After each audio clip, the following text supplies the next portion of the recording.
Hi guys, Al here with episode 5 review of Jujutsu Kaisen Season 2.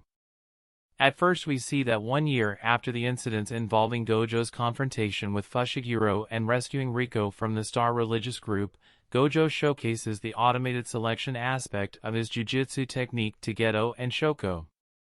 As Gojo elaborates on the advancements and workings of his technique, Ghetto acknowledges that Gojo has become the most powerful, up to that point, and has been independently handling his missions. Ghetto also mentions that he himself has been completing tasks solo, highlighting that Shoko is not entrusted with handling perilous missions alone. So it's pretty clear that everyone in their group started changing after the incident and Gojo realized that weak people need to be protected. We see that while traveling on a train, Ghetto observes that the proliferation of cursed spirits has increased following the events involving Riko and the conflicts between the two factions pursuing her. He questions the purpose behind his efforts in exorcising these spirits. During a shower, Ghetto reflects on how he initially became a jujutsu sorcerer with the intention of saving lives and reminds himself to remain steadfast in his commitment. Later, Ghetto encounters Hibara, who reveals his upcoming mission in a distant location. Hibara advises Ghetto to collect souvenirs during his trip. Ghetto inquires if Hibara intends to continue as a jujutsu sorcerer, to which Hibara affirms his determination to give his all in the role. It's kinda strange how Ghetto is struggling to cope with things. He has always been shown wanting to protect others, so his resolve should have been more firm now, but that's clearly not the case here. Then we see that out of the blue, Yuki Tsukumo enters the scene, disrupting the ongoing conversation between Hibara and Ghetto. Yuki introduces herself to Ghetto, prompting him to voice his criticisms based on his knowledge about her. Yuki acknowledges Ghetto's observations and expresses her preference for addressing the root causes rather than adhering to Jujutsu High's practices of merely treating the symptoms. She envisions a world where cursed spirits are prevented from arising. Yuki outlines 2 potential methods to achieve this goal. The first approach entails eradicating humanity's cursed energy, while the second involves assisting humans in mastering and controlling their cursed energy. Yuki is an interesting character. Her intentions are good, but her methods are crazy, and it seems like she can do anything to achieve her goal. Next we see that Yuki favors the first option primarily due to the existence of a viable case study, exemplified by Fushiguro. She had once attempted to study Fushiguro, but he declined her offer. Now, with Fushiguro no longer available, she finds herself compelled to pursue her second plan. Given that jujutsu sorcerers emit minimal cursed energy, Yuki proposes that transforming ordinary humans into jujutsu sorcerers could be the means to achieve her desired outcome. Ghetto speculates that eradicating all non-sorcerers would indeed align with her objective, and Yuki concedes that this approach could work. However, she emphasizes that she is not willing to pursue such a drastic measure. Ghetto acknowledges that his views on non-sorcerers have undergone some wavering, and Yuki leaves the decision about which path to follow in his hands.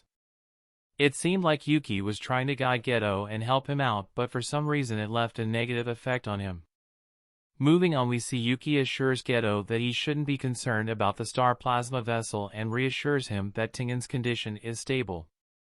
Later, Ghetto carefully places Hibara's deceased body under a cover in the morgue.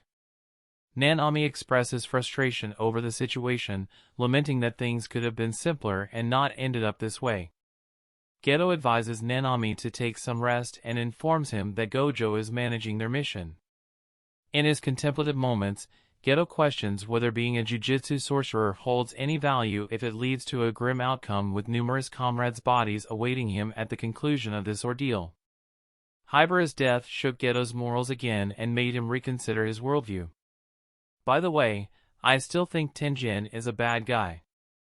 Then we see that upon completing a mission that involves 2 girls and a village of non-sorcerers, Ghetto faces a dire situation.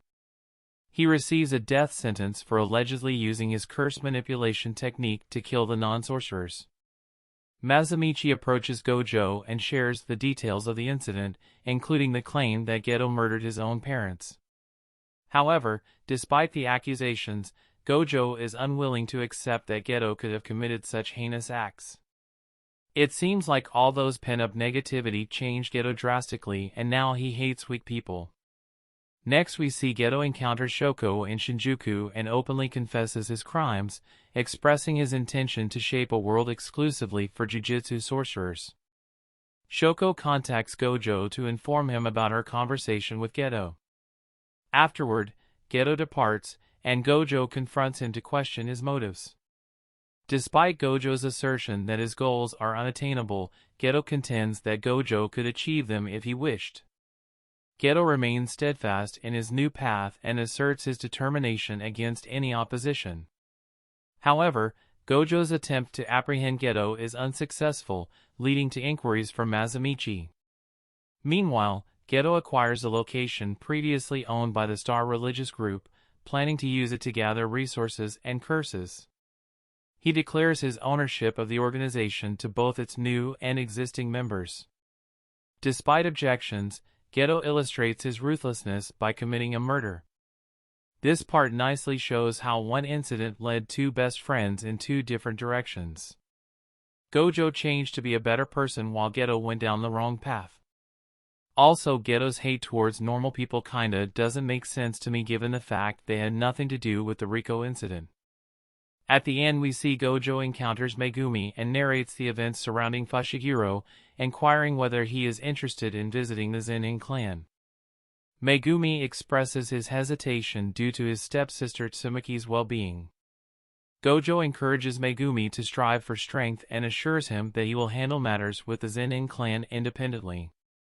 Time passes, and many years later, Yuji, Megumi, and Nobara awaken Gojo from his dream. Megumi inquires about the smile on Gojo's face. So it seems like Gojo kept his promise with Fushiguro and took Megumi under his care. Also, it was nice seeing that we are finally back in the present timeline of the story. Overall, it was a good episode with some deep thoughts. Also, I'm sorry for being late, but we won't be getting any new content until August 31st, so I guess it should be fine. Anyways, thanks for watching everyone. If you like my video and want to see me make more, then hit the like button and subscribe. If you want to say something, then leave a comment. You can also follow me on Twitter and Instagram or check out my Facebook page. Links are given in the description. Until then, see ya.